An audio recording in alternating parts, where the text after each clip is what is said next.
Hello friend, how is it going? Welcome back to Diesel Mercedes YouTube channel.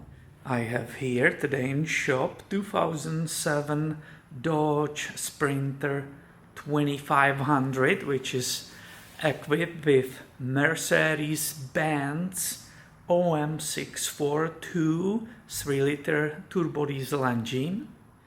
This Sprinter has 158,000 miles on odometer, and I completely serviced this vehicle for this owner approximately 6 months ago, and meanwhile he put on it approximately 1,000 miles. So I was not very happy when 6 months later, 1,000 miles later, he called me. He said, "Hey, I didn't drive it much, and now I have a feeling that I smell that diesel exhaust fumes in the cabin. So I would like to bring it to your shop if you are interested to do the inspection, troubleshooting, and discovering what needs to be fixed." Of course, I said yes, because that's a great learning, and hopefully it's not the work I did.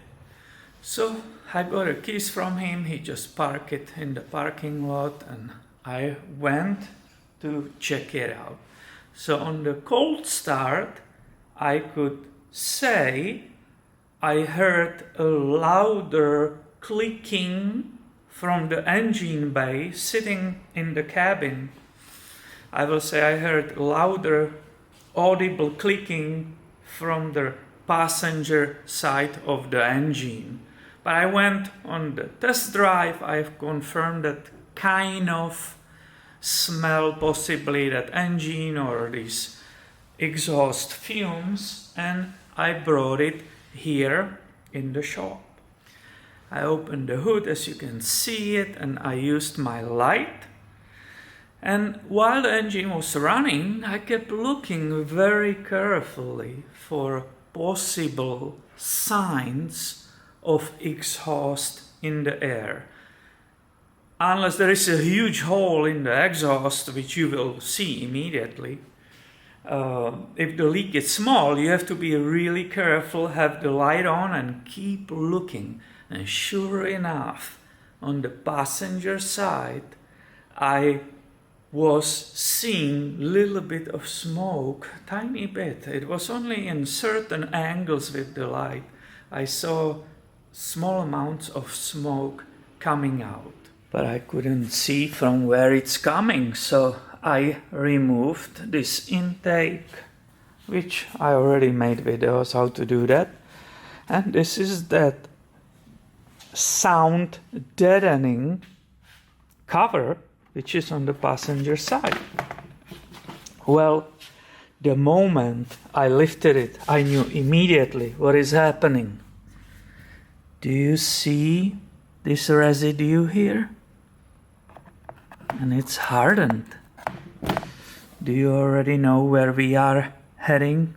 Here you can see it with the light. And finally, I will show you in the engine. So I keep speaking about the passenger side. And you can see here the fuel line to the injector number 1. Fuel line to the injector number 2. But look on the number 3. Look at that horror. Do you see that leakage? So this, what do you see, that black everywhere, and that's hard. It's a hardened black material. I hope it's sharp and you can see it in the detail. This is so-called Black Death, people will call it. But basically what is happening on the bottom of the injector, which is super long, deep inside in the engine, there is a crash washer which is sealing. That washer failed, and basically what we are looking here, it's a number 3 cylinder injector seal leak. And why do we smell the exhaust? Well, because that seal deep inside in the engine failed, and partially the compression, the combustion and compression from this cylinder is escaping. It's bringing out the fuel oil, though that's why you see this black shiny coating here. You see that? It's nasty. That's why it's been many times called Black Death. And this is what's happening. It's shooting out, and together with the fuel, unburned fuel, and the oil, together with it, it's coming out also the exhaust, that burned or unburned fumes from this. So this needs to be replaced or serviced immediately. This is not something what you give back, that person will be driving it around. And basically it's that injector seal replacement. Depending how bad it is, how long this was happening, depending on that, the injector actually might be very difficult to remove. So before I will contact the owner, I will also remove the cover on this side. You see, they are sound deadening, they help with that, but they prevent us from seeing this when it all started. When I was servicing this vehicle, I don't think that I lifted this sound deadening cover. I don't think so, because what I was doing here, I was putting for him the new fuel filter, replacing the seal on the turbo, doing the engine oil change, and I was servicing transmission. So I had no reason to leave this and see this horror. Well, I'm glad we caught it today. And obviously this is just one of the reasons why you could smell exhaust gases in the cabin on the Sprinter.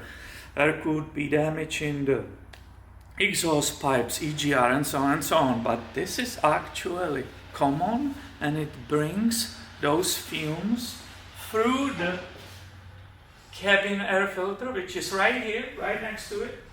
It can bring and suck those fumes inside, and the driver or the occupants will smell that. So I hope you find this helpful, and make sure you are subscribed. I will bring a lot of videos about Sprinters on this channel in the future. Thanks for watching, and have a great day, my friend.